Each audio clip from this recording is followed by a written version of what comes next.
그 인간이 가진 욕구는 총 5가지로 평가되죠. 재물욕, 또 명예욕, 식욕, 수면욕, 색욕입니다. 이 5가지가 저희 모두에게 다 있고 또 그것을 가지고 저희가 조절하며 살아가고 있는데 아시는 분 아시지만 이 중에서 저희가 반드시 있어야 될 것이 딱 한 가지밖에 없습니다. 그 5가지 중에 밥을 오랫동안 안 먹어도 견디는 사람들이 있잖아요. 예, 그래서 식욕까지도 오랫동안 버티는데요. 또 재물이나 명예도 마찬가지고 또 색욕도 마찬가지입니다. 그런데 수면욕은 버티지 못하죠. 그래서 잠을 만약에 안 자면 죽어요, 그냥 사람이. 그래서 제일 많이 안 자는 시간 보통 72시간으로 이제 3일 정도 생각하는데 일반적인 사람은 하다가 죽고요. 보통 사람은 하면 안 되고 누가 하냐면은 군인들이 이제 하죠. 그것도 일반 군인들은 못 하고 특수 군인들만 합니다. 그래서 3시간을 작전을 수행해야 되니까 아무것도 안 하고 그것만 할 수 있는 사람을 만들기 위해서 이제 훈련하는 것뿐이지 그 이외에는 아닌데 그 사람들도 막 나중에 제정신이 아니에요. 시간이 지나면. 그렇죠? 2005년도에 그 이제 어떤 TV 한 채널에서 방영된 내용 중에 잠을 얼마까지 안 잘 수 있느냐 해서 이제 지원자를 받아가지고 55시간을 이제 한계해가지고 잠을 안 자게 한 적이 있어요. 사람들이 어떻게 변하는지 본 거예요. 젊은 사람들이죠, 보통. 18시간까지는 끄떡 없더래요. 뭐 영화도 보고 막 떠들기도 하고 막 18시간까지는 잘 가다가 21시간이 지나면서 이제 조금씩 말이 적어지고 이렇게 되다가 하품도 하고 35시간 이제 하루를 콧박 지나고 하루 반 정도 지나고 나니까 웃음이 사라졌대요. 사람의 얼굴에서 웃음이 완전히 사라졌다. 죽겠다는 말이 사방에 터져 나오고 그다음에 혈압하고 체온이 막 떨어지고 이렇게 몸에서 44시간이니까 거의 이틀을 센 사람들을 이제 체크하니까 말하기도 힘들어가지고 앉아있기만 해도 눈이 감기는, 이렇게 앉기만 해도 눈을 감기는 현상이 나타났고 그래서 막 사람들이 서로 게임을 하고 막 어떻게 하든지 버티려고 이렇게 했다는 거예요. 그런데 이제 50시간이 딱 지나고 나니까 사람은 눈을 또 이렇게 깨어 있는데 머리는 자고 있더래요. 뇌파를 검사하니까 그러니까 뇌는 자고 있는데 눈은 억지로 뜨고 있는 거예요. 이렇게 그러니까 정신이 제대로 작동할 리가 없죠. 이제 그렇게 되고 55시간 이제 최종적으로 55시간까지 가니까 이제 모든 게 다 떨어진 거예요. 몸을 조절할 수 있는 뭐 그 포도당부터 해가지고 혈액 부분에서도 맥박 혈압이 다 떨어져가지고 체온도 떨어지고 그냥 그대로 가만히 있으면 죽게 되는 이제 그런 지경으로 이렇게 쭉 가게 됐다. 그것이 이제 그 실험의 내용인데 이것이 저희의 인간의 한계를 이제 보여주고 있어요. 3일에서 길어야 3일을 자지 않으면 사람은 죽게 하나님이 만들었어요. 그래서 인간이 가진 5가지 욕구 중에 절대로 거부할 수 없는 것은 이 수면욕입니다. 물론 이제 뭐 특별한 사람들은 3, 4일도 막 버틸 수 있겠죠. 무슨 특별한 상황이 되면 일반적으로는 버티지 못하게 하나님 만들어놨어요. 그래서 절대로 이기지 못하죠. 다른 것들은 다 저희가 컨트롤할 수 있어요. 어느 정도는 이렇게. 그렇지만 이것은 지켜내지 못합니다. 오늘 저희가 읽은 이 시편에 보면 이제 이게 지금 성전에 올라가는 시편 15번째 제일 마지막 거예요. 근데 이게 마지막이 아주 잘 끝나고 있어요. 그동안에 막 열정을 갖고 막 달려갔던 그들이 마지막에 어떻게 끝나는지를 보여주는데요. 밤이라는 단어가 나와요. 여기 1절에 보시면 밤에 여호와의 성전에 있는 여호와의 모든 종들아 이렇게 말하죠. 이게 특별한 거예요. 그러니까 지금까지 쭉 걸어오면서 그들이 내가 이제 성전에 올라가면은 이제 이 3가지 절기를 지키고 그다음 절기가 끝나고 나면 내가 거기서 기도하고 오리라 뭐 이런 생각을 할 거 아니에요. 그런 마음으로 올라가는데 이것을 마지막으로 할 때에 어떤 다짐이 여기 담겨 있냐면 열정이 담겨 있는 거예요.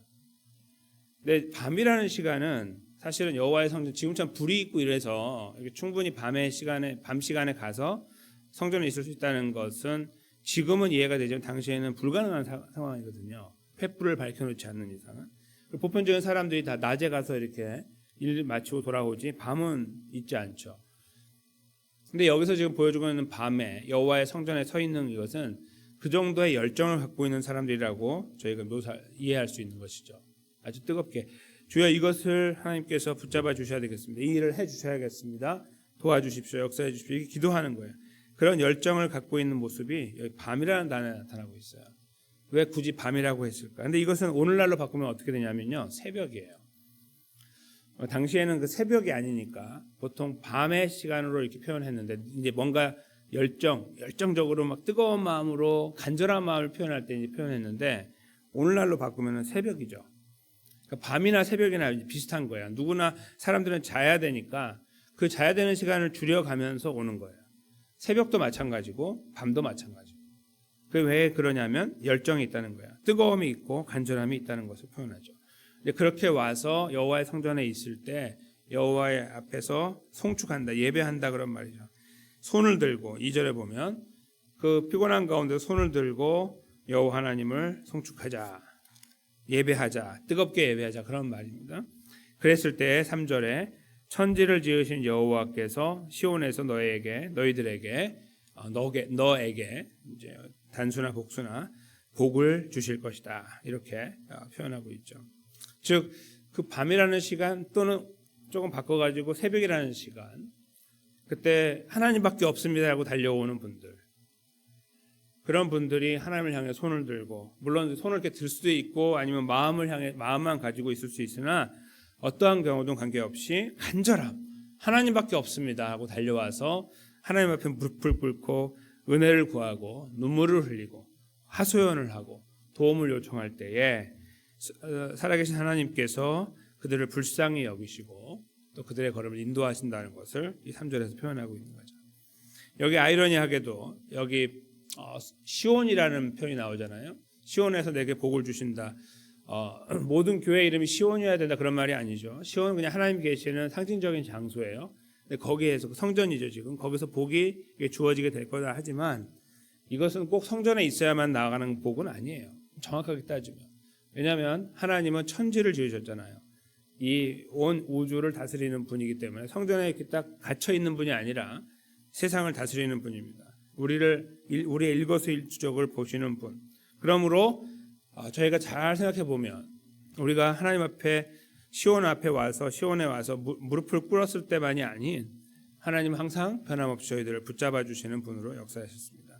즉 이걸 저희가 다시 한번 이렇게 이해한다면 어떤 이해가 되냐면, 내가 반드시 성전에 가서 기도해야 복을 받는다라는 이해가 아니라 내가 간절함을 가지고 있을 때, 하나님을 간절하게 찾을 때, 그것이 시온이든 그렇지 않건, 그러니까 지금 저희 가정에서 예배하시는 분들 계실 거 아니에요, 그렇죠? 부득이한 사정으로 여기 못 오신단 말이에요. 건강이나 여러 가지 이유 때문에 다 같은 거예요. 간절함이 있느냐 없느냐, 그것이 참 중요하다는 것이. 물론 저희가 건강이 허락되고 환경이 됐을 때는 이 자리로 더 힘들지만 나오시는 것이 더 어려운 일이에요. 옷도 챙겨 입으셔야 되고 몸도 정비하셔야 되잖아요. 더 많은 열정이 보이는 거죠. 저는 그래서 이 자리에 계신 분들 참 귀하신 분들이고 하나님을 향한 뜨거운 열정을 갖고 계신 분들이라고 생각하고, 또 가정에서도 어떻게 해야 되는 이 자리에 있으려고 하는 분들이 참 그런 분들이라고 생각해요. 저희가 지난 15주 동안 이렇게 15번에 걸쳐서 성전에 올라가는 노래를 계속 묵상하여 왔습니다. 바로 이것이 성전을 향해 가는 사람들의 마음 자세였습니다. 마지막은 아주 간절함을 가지고 가고 있는 것이죠. 우리도 이 자리에 올 때 그 간절함을 가지고 왔습니다. 우리의 기도 제목들이 산더미 같이 있습니다. 그걸 가지고 이 자리에 오면서 우리 아버지 하나님을 의지하고자 하는 열정을 나타내기 원했던 것이죠. 그 열정이 우리를 살리는 것처럼 보일 수가 있고, 또 열정 때문에 우리가 복을 받을 수 있는 것처럼 여길 수도 있습니다만, 하나님 말씀은 우리에게 다른 말씀으로 다가오십니다. 즉 이렇게 하는 거 참 아름답다. 누군가는 다 자고 있는 동안에, 근데 저기서 말하는 당신은 사실 우리를 말해요. 왜요? 우리도 자는 시간이 있으니까. 24시간 눈을 뜨고 있을 수 없는 우리들, 그것이 바로 오늘 제목에 나와 있는 당신입니다. 당신이 잠든 사이에 하나님도 주무신다. 그것이 답입니까? 아니죠. 우리가 자고 있는 사이에도 우리 하나님 아버지는 역사하고 계시고 일하고 계시고 한순간도 졸지 않고 계시는 것이죠. 시편의 다른 시편 121편은 그 하나님을 이렇게 묘사하고 있습니다. 잘 보십시오. 우리 21편 4절인데요. 이스라엘을 지키시는 이는 졸지도 아니하시고 주무시지도 아니하시리로다. 아멘. 우리가 오늘 불렀던 찬송의 내용이죠. 졸고 주무신다는 것은 세상 사람이 갖고 있는 신들의 일반적인 생각이라고 제가 말씀드린 적이 있습니다. 신도 우리처럼 잔다는 거예요. 졸기도 하고. 그러니까 그가 깨어있을 때 바짝 긴장해가지고 하지 않으면 복을 놓쳐버리거나 재앙을 피하지 못하고 이런 여러 가지 이야기가 나와요. 전부 다 인간 유죄의 생각이죠. 우리가 뭔가 하지 않으면 무너지는 건 다 인간적인 생각이에요. 왜냐하면 그렇게 하면 그 무슨 구원이 거기에 있겠습니까? 다 인간이 이룬다고 말할 수밖에 없는 거 아닙니까? 그렇지 않아요. 그래서 우리가 자는 거예요. 하나님 우리에게 잠을 줘버리는 거예요. 끄떡하지 못하게. 그리고 하나님은 졸지 않고 주무시지 않는 분으로 여전히 존재하고 계시는 거죠. 그래서 우리에게 소망이 있는 겁니다. 당신이 잠든 사이에도 우리가 잠을 잘 수 있는 이유도 여기 있는 거고 우리를 맡길 수 있는 이유도 여기 있는 거예요.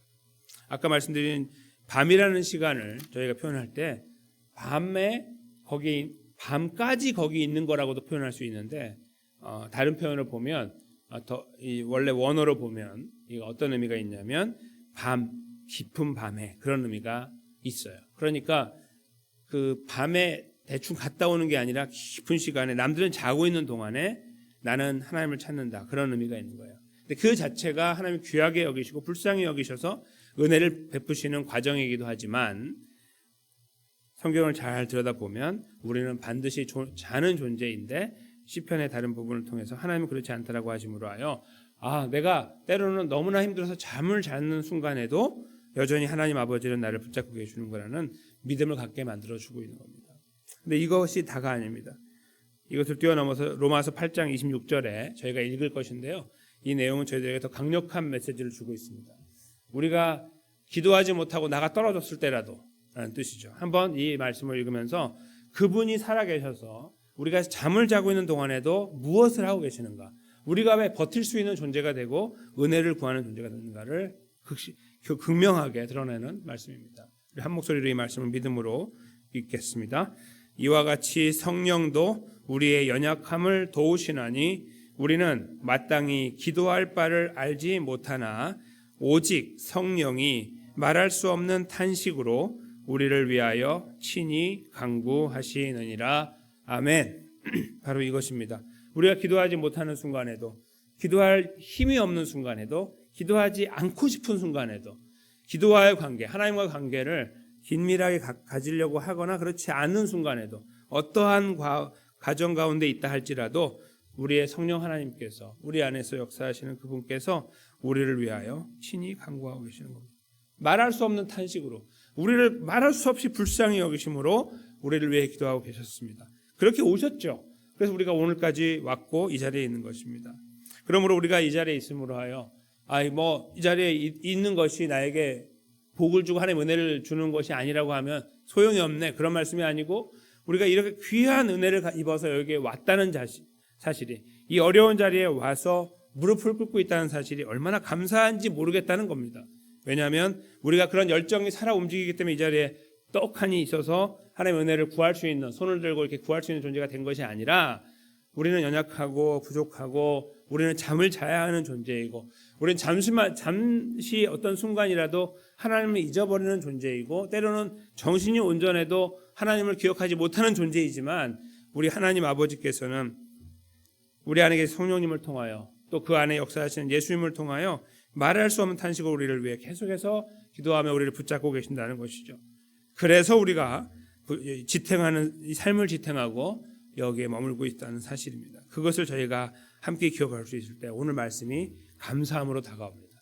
그래, 내가 열정적으로 붙잡고 가야지, 그래야 복을 받지가 아니라 하나님이 나를 붙잡아 주셨지, 그래서 내가 이 복을 입었지, 그러니 내가 감사함으로 지금 만나는 문제도 믿음으로 우리 아버지께 맡겨드려야지, 이렇게 하나님 앞에 나아가게 된다는 말씀입니다. 사랑하는 성도 여러분, 우리 삶을 힘들게 하거나 주저앉게 만들거나 좌절하게 만드는 일들을 계속 만납니다.